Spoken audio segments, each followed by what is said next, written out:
En fait, d'une recherche sur laquelle je travaille depuis déjà plusieurs années, en fait, et qui porte sur des communautés marginales en ligne. C'est une recherche qui est, comment dire, l'enquête de terrain est terminée, mais je suis toujours dans l'analyse de mes matériaux et de mes données. Donc, ce que je vous présente est toujours une analyse que je suis en train de faire, que je suis en train de potasser. J'ai quelques exemples, mais je suis toujours en cours de réflexion. Après coup, je me disais, ben, finalement, au vu de ce que je vois, mon titre est assez mal choisi, mais on voyait, c'est le fait d'un travail en cours. J'ai une année sabbatique qui vient des matériaux pour faire un livre et bon, ce sera enfin, c'est un travail en cours qui sera à suivre. Donc, ce que j'appelle les communautés marginales en ligne, ce sont des communautés en ligne qui se forment autour d'espaces de discussion dans lesquels se retrouvent des gens qui ont en commun une même identité, une même expérience ou un même ensemble de pratiques qu'on peut minimalement considérer ou définir comme marginales ou hors normes, donc déviantes, mais au sens sociologique du terme, et qui sont dans certains cas considérés comme pathologiques par la norme médicale. Donc, des gens qui se retrouvent ensemble avec d'autres qui partagent leur expérience dans des espaces d'échange pour critiquer collectivement les normes qu'ils subissent au quotidien dans d'autres contextes et produire des significations autres, des discours autres, donc sur la réalité qu'ils partagent. Le cas peut-être le plus connu ou en fait qui a été le plus médiatisé sont les espaces fréquentés collectivement par des anorexiques qu'on a désignés comme des espaces faisant l'apologie de l'anorexie, à tort. Je pense que c'est pas ça du tout qui était en jeu. Donc, de façon générale, pour vous situer, la problématique vise, en fait, l'objectif de la recherche est simplement d'arriver à circonscrire un peu les enjeux de la fréquentation de ces communautés qui sont des communautés épistémiques. Ce qu'on y produit, ce sont des significations, pour l'essentiel. Ce qu'on partage, ce sont des significations qui sont centrées sur des expériences, des identités marginales ou déviantes. Je tourne autour d'une pluralité de questions de recherche, comment on intègre ces espaces réunissant des communautés marginales ou déviantes, quel est l'impact de la fréquentation de ces espaces-là sur le rapport à soi, à ses pratiques, dans le parcours des personnes qui les intègrent, au sein même de ces espaces-là, comment on parvient à s'entendre sur une même vision des pratiques ou des expériences qu'on a en commun. C'est cette construction d'un sens commun qui m'intéresse plus particulièrement. Donc, comment on négocie des normes et des référents communs. Sur quoi se fonde aussi la légitimité, donc à énoncer des propositions qui seront tenues pour vraies, valides par les autres. Je suis toujours au début de la réflexion sur cette question. Qu'est-ce qui structure ou organise les processus d'inclusion-exclusion au sein de ces espaces? Et là, par inclusion-exclusion, je fais référence à une dynamique qui est sociale au sein d'un espace dans lequel les gens se reconnaissent et pas en référence spécialement ou exclusivement à des enjeux d'exclusion qui passeraient par la technique ou le dispositif ou l'intervention des modérateurs. Ça peut être le cas parfois, mais il n'y a pas que ça. Donc, je travaille en fait avec une approche comparative. J'ai travaillé, ou plutôt dirigé une enquête portant sur 3 cas, parce que j'ai moi-même principalement fait l'enquête avec une équipe d'assistants sur 2 cas, et le 3e cas a été beaucoup plus étudié par un des membres de mon équipe, un assistant de mon équipe, qui en a fait l'objet de son mémoire de maîtrise. Donc, c'est le 3e cas qu'a étudié Nicolas Saucier. Les 3 cas, donc le premier, c'est celui d'une communauté d'apprentis joueurs professionnels de poker, donc des joueurs de poker qui aspirent à gagner leur vie du jeu ou à en tirer des revenus substantiels, qui sont toujours susceptibles d'être vus ou vus dans leur entourage comme ayant un problème de jeu ou comme étant à risque d'avoir un problème problème de jeu. L'espace qui m'intéresse, c'est pas un espace dans lequel ils jouent au poker, mais un espace dans lequel ils parlent de leur expérience de jeu, de leur rapport au jeu et de leur parcours comme joueurs. Le deuxième cas est une communauté de personnes trans F2M, female to male, donc un espace fréquenté par des gens qui se sont vus assigner un genre féminin à la naissance et qui aspirent à se masculiniser ou minimalement à se déféminiser, parce qu'il y en a quelques-uns qui se définissent plutôt comme F2X, mais qui sont vraiment une petite minorité au sein de ce groupe. Et donc le troisième cas sur lequel a travaillé Nicolas, qui est une communauté un espace de berbackers, en fait, qui sont des hommes ayant des relations sexuelles non protégées avec d'autres hommes et qui, revendiquent la possibilité de penser ces pratiques-là comme étant la liberté de penser la prise de risque et la responsabilité dans la prise de risque, autrement que le fait la norme médicale. Donc, je vais vous parler autour de ces trois cas, de ces trois exemples. Ça a été trois enquêtes différentes, en fait. La première enquête, celle avec les joueurs, a été la plus longue. Le terrain a duré un peu plus de 2 ans. Il y a eu autant de travail d'observation en ligne que d'entrevues en face à face, avec une trentaine d'entrevues avec des joueurs.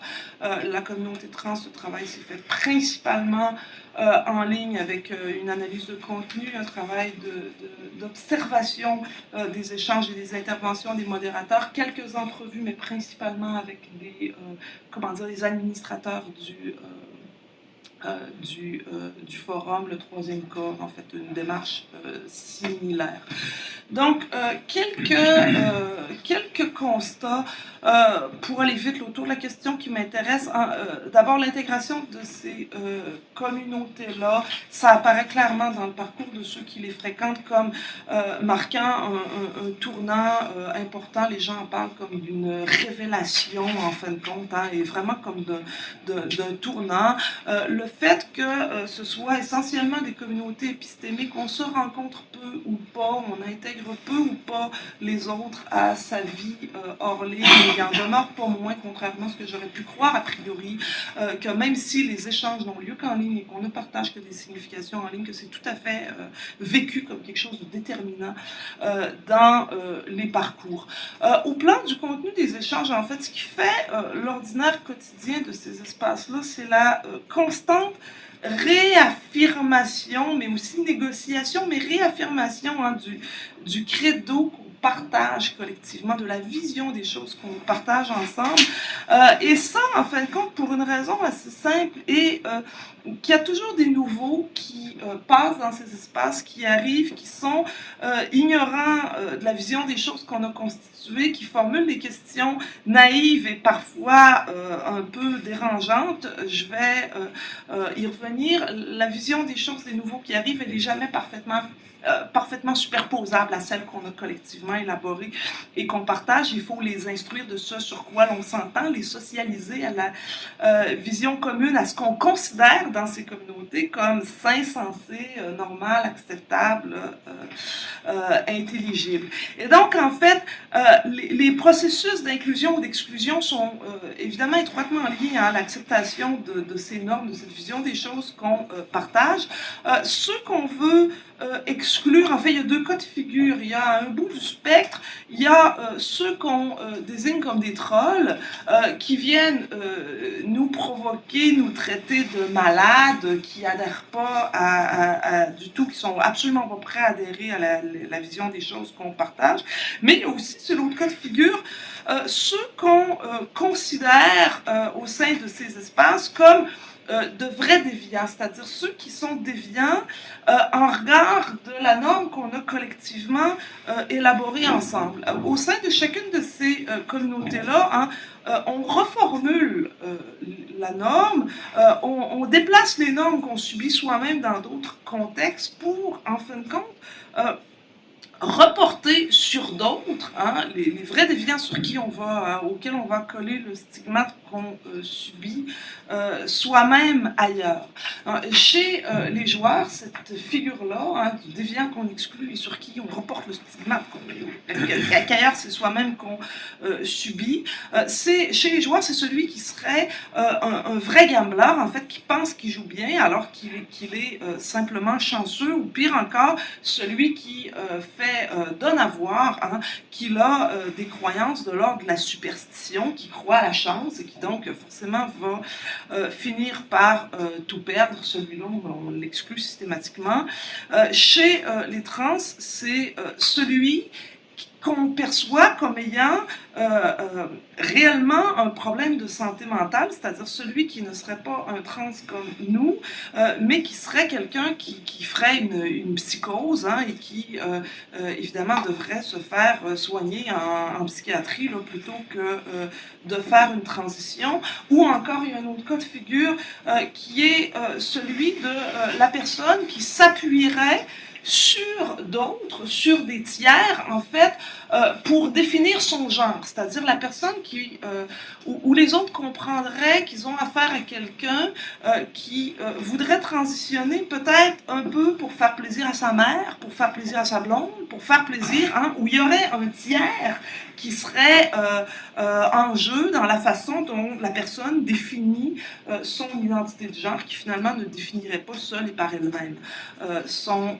identité de genre. Chez les berbackers, hein, celui comme ça qu'on va exclure, qui apparaît comme déviant, c'est celui qui ne respecte pas le principe de la responsabilité de chacun dans la prise de risque, et donc hein, celui qui par exemple rapporterait que dans ses pratiques sexuelles il enlève son condom en cachette de son partenaire qui lui ne voulait pas un rapport non protégé. Donc celui qui ne respecte pas le principe de la responsabilité dans la prise de risque, et qui donc pour que la prise de risque soit responsable, il faut qu'elle soit consciente et il faut qu'elle soit choisi. Donc ça, c'est vraiment celui qu'on va exclure de façon systématique.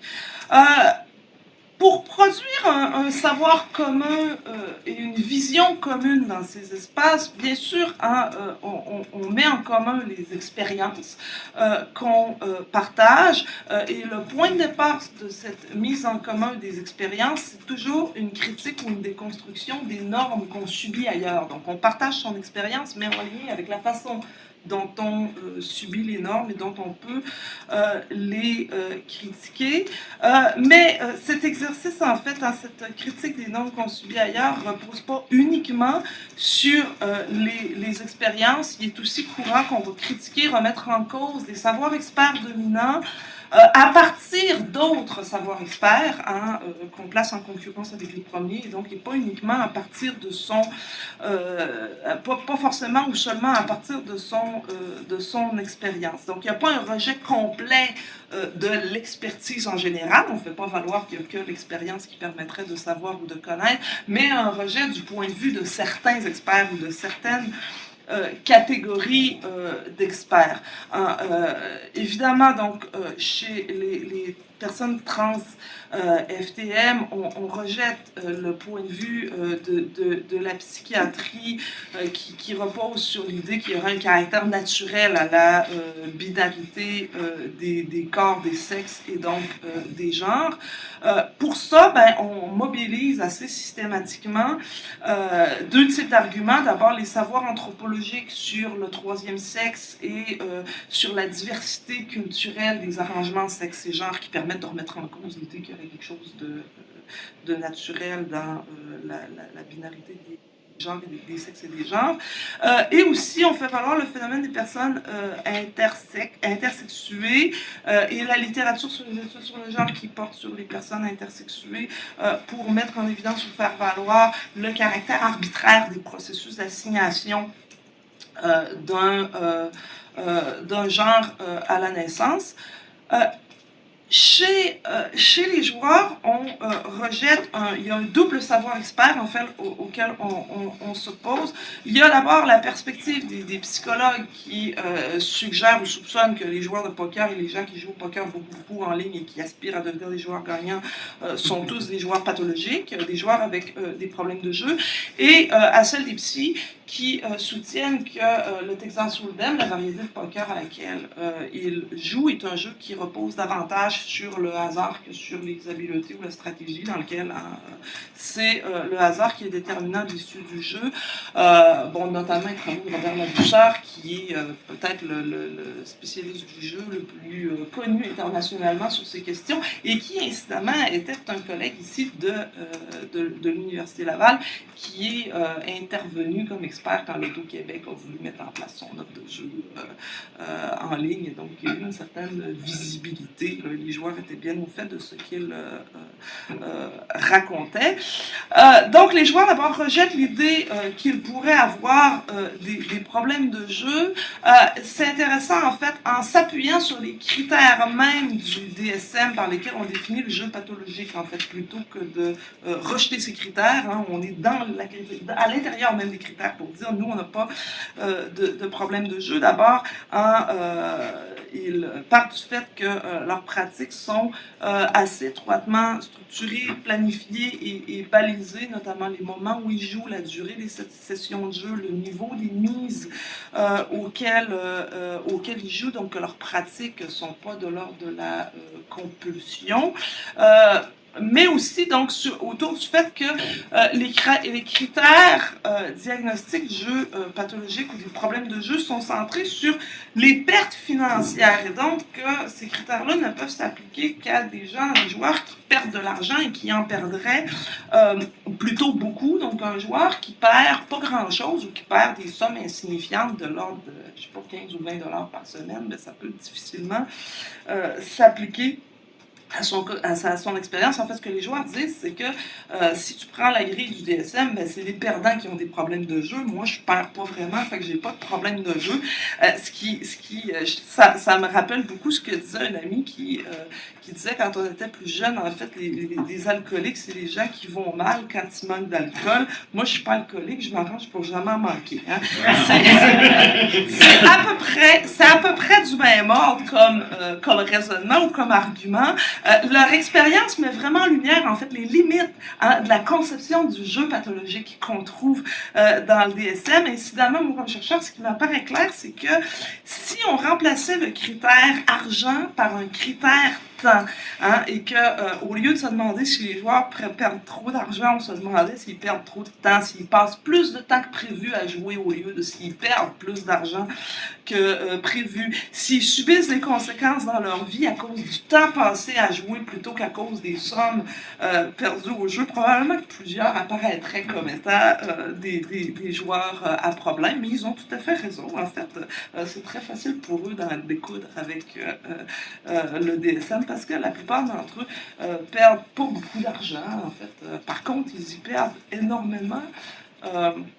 Énormément de temps. Il rejette également l'idée donc le Texas Hold'em serait un jeu où le hasard serait plus déterminant que les habiletés en faisant valoir l'importance des gains dans la durée de certains joueurs en disant ben, il y a un tel qui a gagné tel tournoi qui en est à 600 000 $ de gains. Si le poker est un jeu de hasard, comment ceci serait possible? Et également le fait que certains joueurs auraient terminé plusieurs fois dans le top 10, 20 ou 50 des séries mondiales de poker en disant ben, si c'était un jeu de hasard, il n'y aurait aucune raison pour que des noms reviennent dans les finalistes des séries mondiales de poker. Les gains en argent sont vraiment, c'est-à-dire que dans toutes ces discussions sur le rapport entre hasard et habileté, on n'est jamais dans des argumentations ou dans des discussions sur les façons de jouer ou sur le jeu lui-même. C'est comme si le gain en argent faisait office comment permettait de clore la discussion et d'établir les choses. En fin de compte, la connaissance qu'on a de ces savoirs experts, elle m'apparaît assez limitée, en fait, limite parfois de l'ordre de la caricature. On en parle beaucoup de ces savoirs experts, hein, du savoir de l'anthropologie sur le troisième sexe, de ce qu'il y aurait dans le DSM. Mais concrètement, rares sont ceux qui lisent les écrits des experts ou qui se sont réellement mis le nez dedans. On reprend toujours les mêmes arguments et souvent on reposte les mêmes liens vers des pages web ou vers des articles de journaux qui viennent supporter l'argument qu'on défend, mais sans que les faits, les fondements d'une idée soient pour autant connus ou maîtrisés. Mais là, je souligne, hein, j'insiste sur le fait que c'est comme ça que ça fonctionne ailleurs et c'est comme ça que ça fonctionne chez nous. Je veux dire, les universitaires passent leur journée à citer Ricard, Hegel, Bourdieu sans les avoir lus dans le texte, et puis ces gens-là font exactement la même chose. Hein, c'est pas différent. Il y a quelque chose de particulier, peut-être que je vais finir avec ça. Chez les personnes trans, on a une connaissance pratique, par ailleurs, des attentes et des a priori des experts en lien avec la nécessité de se soumettre au pouvoir médical pour bénéficier des traitements. C'est-à-dire que là où les personnes trans, c'est vrai également dans l'enquête qu'ont menée Adler et Adler sur les communautés en ligne de personnes qui s'automutilent, ils ont observé la même chose. C'est-à-dire que là où il y a quelque chose de plus, c'est-à-dire une connaissance particulière sur le savoir des experts, c'est que on est contraint de se soumettre au savoir des experts médicaux. Les personnes trans, pour bénéficier des traitements de l'hormonothérapie, des chirurgies, ne peuvent pas échapper au pouvoir des experts médicaux. Et donc, hein, on partage des connaissances liées à l'expérience en vue d'échapper un tant soit peu à l'expertise médicale ou de la manipuler. Hein. Donc, on partage des informations sur les médecins ou les psys à aller voir ou, au contraire, à éviter à tout prix. Et également sur ce qu'il faut dire ou éviter de dire aux médecins ou aux psychiatres pour obtenir le diagnostic qu'on souhaite obtenir et pour avoir accès au traitement qu'on veut sans trop se faire embêter. Et donc, il y a des choses qu'il faut éviter de dire. Et donc, on trouve la même chose hein, chez les personnes qui s'automutilent, dans les forums de personnes qui s'automutilent, qui finissent couramment par avoir des plaies qui s'infectent, à avoir besoin d'avoir des sutures, des interventions chirurgicales, et qui donc partagent vraiment une expérience sur qu'est-ce qu'on peut dire ou pas dire, comment on peut dire les choses aux médecins, à l'urgentiste, etc.